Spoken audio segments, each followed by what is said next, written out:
بسم اللہ الرحمن الرحیم الحمد للہ وکفی وسلام علی عبادہ الذین اصطفی اما بعد۔ عقیدہ نمبر 33۔ وَأَنَّ الْقُرْآنَ كَلَامُ اللَّهِ تَعَالَى مِنْهُ بَدَأَ بِلَا كَيْفِيَّةٍ قَوْلًا، اور فرمایا کہ اور قرآن اللہ تبارک و تعالی کا کلام ہے، اللہ تبارک و تعالی سے اس کا صدور قولی کیفیت کے بغیر ہوا ہے۔ وَأَنزَلَهُ عَلَى رَسُولِهِ وَحْيًا، اور قرآن کریم کو کلام اللہ کو اللہ تعالیٰ نے اپنے رسول صلی اللہ علیہ وسلم پر بطور وحی کے نازل کیا، یعنی وحی کے طریقے پر نازل کیا۔ وَصَدَّقَهُ الْمُؤْمِنُونَ عَلَى ذَلِكَ حَقًّا، اور مسلمانوں نے اس کو حق سمجھتے ہوئے اس کے حق ہونے کی تصدیق کی۔ وَأَيْقَنُوا، اور انہوں نے اس بات کا یقین کیا، أَنَّهُ كَلَامُ اللَّهِ تَعَالَى بِالْحَقِيقَةِ، کہ یہ حقیقتاً اللہ تبارک و تعالی کا کلام ہے۔ لَيْسَ بِمَخْلُوقٍ كَكَلَامِ الْبَرِيَّةِ، یہ مخلوق کا کلام نہیں ہے، كَكَلَامِ الْبَرِيَّةِ، جیسا کہ اور دنیاوی کلام ہوتے ہیں۔ فَمَن سَمِعَهُ فَزَعَمَ أَنَّهُ كَلَامُ الْبَشَرِ فَقَدْ كَفَرَ، جس نے اس کو سنا اور سن کر یہ گمان کیا کہ یہ بشر کا کلام ہے تو اس نے کفر کیا۔ وَقَدْ ذَمَّهُ اللَّهُ تَعَالَى وَعَابَهُ، اللہ تبارک و تعالی نے ان کی مذمت بیان فرمائی ہے اور اس کو عیب شمار کیا ہے، یعنی اس نے اللہ تبارک و تعالی کے تقدس، اللہ تبارک و تعالی کی جو ہے گستاخی کی ہے اور عیب کی نسبت کی ہے۔ اور اللہ تبارک و تعالی نے وَأَوْعَدَهُ بِسَقَرَ، اور اللہ تبارک و تعالی نے اس کو سقر یعنی جہنم کی وعید سنائی ہے۔ حیث قال تعالی، جیسا کہ اللہ تعالی نے قرآن کریم میں فرمایا سَأُصْلِيهِ سَقَر، اس کو جہنم میں ڈالا جائے گا، یہ پہنچے گا جہنم میں۔ فَلَمَّا أَوْعَدَ اللَّهُ بِسَقَرَ لِمَنْ قَالَ، اللہ تبارک و تعالی نے سقر کی وعید، جہنم کی وعید کس کو سنائی ہے؟ جس نے اس شخص کو جس نے یہ کہا تھا ان ھذا الا قول البشر، کہ یہ تو بشر کا کلام ہے۔ علمنا وایقنا انه قول خالق البشر ولا يشبه قول البشر، ہم جانتے ہیں، یقین رکھتے ہیں کہ یہ خالق بشر کا قول ہے اور بشر کے قول کے مشابہ نہیں ہے۔ یہاں پر دراصل امام طحاوی رحمۃ اللہ علیہ نے قرآن کریم کے متعلق بات فرمائی اور فرمایا کہ قرآن کریم اللہ تبارک و تعالی کا کلام ہے۔ بعض لوگ آپ صلی اللہ علیہ وسلم کے سے کلام سن کر وہ کہتے تھے کہ یہ بشر کا کلام ہے، یہ اللہ کا کلام نہیں ہے، اس طرح کی باتیں کرتے تھے۔ کوئی کہتا تھا یہ کاہنوں کا کلام ہے، کوئی کہتا تھا یہ ساحروں کا کلام ہے، جادوگروں کا کلام ہے، وغیرہ وغیرہ، جیسے کہ اللہ تبارک و تعالی نے مختلف جگہ پر اس بات کو بیان فرمایا۔ تو امام طحاوی رحمۃ اللہ علیہ نے اس کے ساتھ ساتھ آیات بھی بیان فرماتے ہوئے فرمایا کہ یہ جو ہے کفر ہے جو اس کو قرآن کریم کو خالق کے بجائے مخلوق کا کلام کہے یا قرآن کریم کو بشر کا کلام کہے۔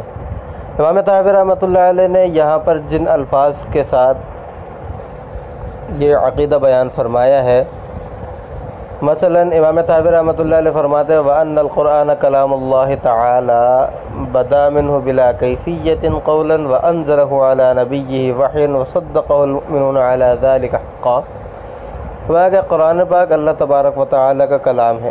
اب اللہ تبارک و تعالی کا کلام ہے اور یہ بات بیان ہو چکی ہے کہ اللہ تبارک کلام اللہ تبارک و تعالی کی صفت ہے۔ کلام اللہ تبارک و تعالی کی صفت ہے اور اللہ تبارک و تعالی کی صفات تمام کی تمام صفات ازلی ہیں۔ جب اللہ تبارک و تعالی کی تمام صفات ازلی ہیں تو معلوم ہوا کہ کلام بھی ازلی ہے۔ تو جب کلام بھی اللہ تعالیٰ کی صفت ہونے کی وجہ سے ازلی ہوا تو امام طحاوی رحمۃ اللہ علیہ نے پھر آگے یہ فرمایا کہ یہ قولی کیفیت کے بغیر یہ اللہ تبارک و تعالی سے اس کا صدور ہوا ہے، یعنی اللہ تبارک و تعالی سے اس کا ظہور جو ہوا ہے اس میں اس کی کوئی کیفیت نہیں بیان کی گئی اور نہ کوئی کیفیت ہم جان سکتے ہیں۔ اللہ تبارک و تعالی سے اس کلام کا صدور ہوا ہے، الفاظوں کی صورت میں نہیں ہوا، جیسا کہ کیونکہ الفاظ یہ ایک حادث چیز ہے اور ظاہر سے بات ہے اللہ تبارک و تعالی کی طرف حدوث کی نسبت کرنا یہ جائز نہیں، سخت گستاخی ہے۔ الفاظ حادث ہیں، اصوات، صوت یہ بھی حادث ہیں، آواز جو ہے یہ بھی حادث ہیں۔ تو اس وجہ سے اللہ تبارک و تعالی سے اس کلام کا ظہور بغیر آواز کے اور اللہ تبارک و تعالی سے اس کلام کا ظہور حروف اور الفاظ کے بغیر ہوا ہے، کیونکہ حروف اور الفاظ یہ حادث ہیں۔ اسی طرح الفاظ چونکہ مرکب ہوتے ہیں اور مرکب ہم جانتے ہی ہیں کہ مرکب جو ہوتا ہے مفردات سے مل کر بنتا ہے، اس کا حدوث تو بہت ہی زیادہ واضح ہے۔ تو اس وجہ سے اللہ تبارک و تعالی سے اس کا صدور الفاظ اور حروف کی کیفیت کے بغیر ہوا ہے اور آواز کی کیفیت کے بغیر ہوا ہے۔ اسی طرح جس طرح قرآن کریم کے اندر تقدیم و تاخیر، ہمیں جو قرآن کریم ہے ہم پڑھتے ہیں جو اس کے اندر ہمیں تقدیم و تاخیر نظر آتی ہے، کوئی لفظ آگے ہے، کوئی لفظ پیچھے ہے، کوئی صورت پہلے ہے، کوئی صورت بعد میں ہے، کوئی سپارہ پہلے ہے، کچھ بعد میں ہے، کوئی حصہ، اس طرح ہم جو دیکھتے ہیں یعنی تقدیم و تاخیر۔ مگر چونکہ اللہ تبارک و تعالی کے کلام، اللہ تعالی کی جو صفت ہے اس کے اندر چونکہ کوئی حروف الفاظ نہیں ہے، جب حروف اور الفاظ نہیں ہے تو اللہ تبارک و تعالی کا کلام اس کے اندر تقدیم و تاخیر بھی نہیں ہوتی۔ دوسرے لفظوں میں یوں سمجھ لیں کہ اللہ تبارک و تعالی کا یعنی قرآن کریم جو اللہ تبارک و تعالی کا کلام ہے اور اللہ تعالی سے ظاہر ہوا ہے، وہ مرکب نہیں بلکہ بسیط ہے، وہ مرکب نہیں ہے بلکہ بسیط ہے۔ اور ہمارے پاس جو قرآن کریم موجود ہے لکھا ہوا یا جو ہم پڑھتے ہیں وہ قرآن کریم وہ مرکب ہے، وہ بسیط نہیں ہے، لہذا یہ لکھا ہوا جو قرآن کریم ہے اس کو اللہ تبارک و تعالی کی صفت کہنا جائز نہیں، کیونکہ یہ لکھا ہوا قرآن اللہ تعالی کی صفت نہیں ہے۔ اللہ تبارک و تعالی کی صفت جو ہے وہ کلام ہے جس کی ابھی صفات بیان کی گئی۔ اس کو یوں بھی کہا جاتا ہے کہ کلام کی دو قسمیں ہیں۔ یہ سمجھ کر کلام کی اقسام جب سمجھ لیں گے تو اس کو زیادہ اچھی طرح سمجھ میں آ جائے گی اور سمجھنا آسان ہوگا۔ کلام کی دو قسمیں ہیں، ایک کلام نفسی اور ایک کلام لفظی، ایک کلام نفسی اور ایک کلام لفظی۔ کلام نفسی وہ ہے جس میں نہ حروف ہوتے ہیں، نہ الفاظ ہوتے ہیں، نہ مرکبات ہوتے ہیں اور نہ کوئی اس کی کوئی کیفیت ہوتی ہے، بلکہ وہ سارا کا سارا شروع سے لے کر آخر تک بالکل ایک ہے، اس میں کوئی تقدیم و تاخیر نہیں ہوتی۔ اس کے برخلاف کلام لفظی جو ہے جو کہ ہمارے پاس موجود ہے، تو یہ کلام لفظی جو ہے اس کے اندر چونکہ یہ مرکب بھی ہے، اس کے اندر الفاظ بھی ہیں، اس کے اندر حروف بھی ہیں اور اس کے اندر تقدیم و تاخیر بھی ہوتی ہے۔ تو اللہ تبارک و تعالی کی صفت جو کلام ہے وہ کلام نفسی ہے جو کہ بسیط ہے اور ازلی ہے۔ اس کے برخلاف ہمارے پاس جو ہم قرآن کریم پڑھتے ہیں یا جو لکھا ہوا ہمارے پاس نسخہ میں موجود ہے وہ کلام لفظی ہے، اس کے اندر الفاظ اور حروف بھی ہیں اور یہ مرکب بھی ہے اور اس کے اندر جو ہے تقدیم و تاخیر بھی ہے۔ اس کے اوپر معتزلہ جو ہے یہ کہتے ہیں کہ قرآن کریم اللہ تبارک و تعالی، قرآن کریم کو معتزلہ مخلوق کہتے ہیں، کیونکہ سب سے پہلے یہ جو اختلاف اٹھا اور امام احمد بن حنبل رحمۃ اللہ علیہ کو اس کے ان کے وقت میں اٹھا تھا، یہ اس وقت کا بادشاہ بھی معتزلی مذہب تھا، تو ان کو اس کی وجہ سے تکالیف پریشانی اٹھانی پڑی۔ وہ یہ کہ یہ اختلاف اٹھا کہ قرآن کریم جو ہے آیا یہ مخلوق ہے یا کلام۔ اہل سنت والجماعت کے کا مسلک جو ہے وہ یہ ہے کہ قرآن جو ہے وہ کلام ہے، مخلوق نہیں۔ قرآن جو ہے وہ کلام ہے، مخلوق نہیں۔ معتزلہ کا کہنا یہ تھا کہ قرآن جو ہے مخلوق ہے، وہ کلام نہیں۔ اسی پر امام احمد بن حنبل رحمۃ اللہ علیہ کو بھی تکالیف پہنچی، اور امام بخاری رحمۃ اللہ علیہ جب علم وغیرہ حاصل کر کے اور بڑے درجے پر اللہ تبارک و تعالیٰ نے انہیں حافظ الحدیث اور امیر المومنین فی الحدیث اور امامت کے درجے پر فائز کیا، وہ جب دوبارہ بخارا اپنے شہر میں آئے تو لوگوں کو پتہ چلا، تو لوگ ان کے پاس جانے کے لیے تیار ہوتے۔ امام بخاری رحمۃ اللہ علیہ کے ایک استاد تھے، نام میرے ذہن سے نکل گیا، امام بخاری رحمۃ اللہ علیہ کے ایک استاد تھے، ان کے جو شاگرد تھے وہ بھی ان سے اجازت لے کے آئے، تو انہوں نے امام بخاری رحمۃ اللہ علیہ کے استاد نے ان سے یہ کہا کہ آپ ان سے حدیث کے معاملے میں جو بات ہو پوچھ لینا، علم کلام کا کوئی سوال مت کرنا، کیونکہ ان کے جو استاد تھے ان کا بھی مسلک یہی تھا کہ قرآن جو ہے اللہ تعالیٰ کا کلام ہے، مخلوق نہیں۔ تو وہ لوگ امام بخاری رحمۃ اللہ علیہ کے پاس آئے۔ اب وہاں پر کسی نے امام بخاری رحمۃ اللہ علیہ سے یہ سوال کر دیا کہ قرآن کریم کے بارے میں آپ کا کیا خیال ہے، آیا وہ قرآن کریم مخلوق ہے یا کلام؟ امام بخاری رحمۃ اللہ علیہ نے بڑے حکیمانہ انداز میں جواب دیا، انہوں نے فرمایا کہ لفظی بالقرآن مخلوق، لفظی بالقرآن مخلوق، کہ قرآن کریم کے جو لفظ میں پڑھتا ہوں یہ مخلوق ہے۔ امام بخاری رحمۃ اللہ علیہ کی بات بالکل صحیح تھی، کیونکہ جو لفظ ہم ادا کر رہے ہیں ہمارے ادا کرنے سے پہلے ان کا کوئی وجود نہیں ہے، یعنی ہمارے ادا کرنے سے پہلے ہمارے الفاظ کا، مثال کے طور پر میں پڑھتا ہوں الحمدللہ رب العالمین، اس سے پہلے میری زبان سے اس کا ابھی فی الحال کوئی وجود نہیں تھا۔ یہ جملہ جو ابھی اس وقت پڑھا گیا اس پر یہ حادث ہے، یہ پہلے نہیں تھا، یہ بعد میں ہوا، میں نے پڑھا اور پھر یہ اب اس کے بعد اس کا وجود نہیں ہے، اس کے بعد اور باتیں کر رہا ہوں میں۔ تو امام بخاری رحمۃ اللہ علیہ فرمایا کہ لفظی بالقرآن مخلوق، کہ قرآن کریم کے جو الفاظ میں ادا کرتا ہوں وہ مخلوق ہیں۔ بہرحال انہوں نے آ کر، کسی نے آ کر امام بخاری رحمۃ اللہ علیہ کے بھی وہ استاد تھے، ان کو آ کر بتایا۔ اب ان سے بات کس انداز سے بتائی گئی، ان کو کیا بات بتائی گئی، وہ یہ سمجھے کہ امام بخاری رحمۃ اللہ علیہ معتزلہ کے مسلک کے، انہوں نے ان کے خلاف فتویٰ دیا اور انہیں بخارا شہر سے نکال دیا گیا امام بخاری رحمۃ اللہ علیہ کو۔ تو یہاں پر یہ سمجھے کہ کلام کی دو قسمیں ہیں۔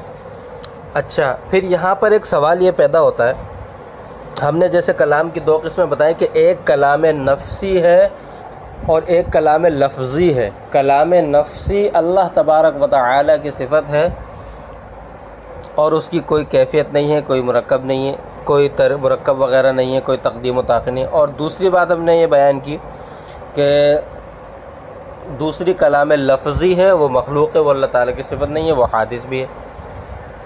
یہاں پر کسی کے ذہن میں یہ سوال آ سکتا ہے کہ جب یہ جو ہم قسمیں بیان کر رہے ہیں، کیا نعوذ باللہ امام احمد بن حنبل رحمۃ اللہ علیہ کو یہ قسمیں نہیں پتہ تھی کہ انہوں نے اتنی تکلیف اٹھائی؟ امام بخاری رحمۃ اللہ علیہ کو یہ قسمیں نہیں پتہ تھی کہ انہوں نے تکلیف اٹھائی، اپنے شہر سے، اپنے آبائی وطن سے ان کو نکال دیا گیا؟ اصل میں جواب اس کا یہ ہے، اس وقت یہ فتنہ اٹھا تھا اور بہت ہی زیادہ پھیل رہا تھا یہ فتنہ، اور جب جو فتنہ نیا اٹھا ہو اور بہت پھیل رہا ہو تو اس کے سد باب کا طریقہ اسلاف کا یہ چلا ہوا آ رہا ہے، اس پر بغیر تفصیل کے بالکلیہ اس پر تردید کرتے ہیں۔ یعنی امام بخاری رحمۃ اللہ علیہ نے فرمایا کہ وَأَنَّ الْقُرْآنَ كَلَامُ اللَّهِ تعالی، ان کا قول یہ تھا کہ قرآن اللہ کا کلام ہے، مخلوق نہیں۔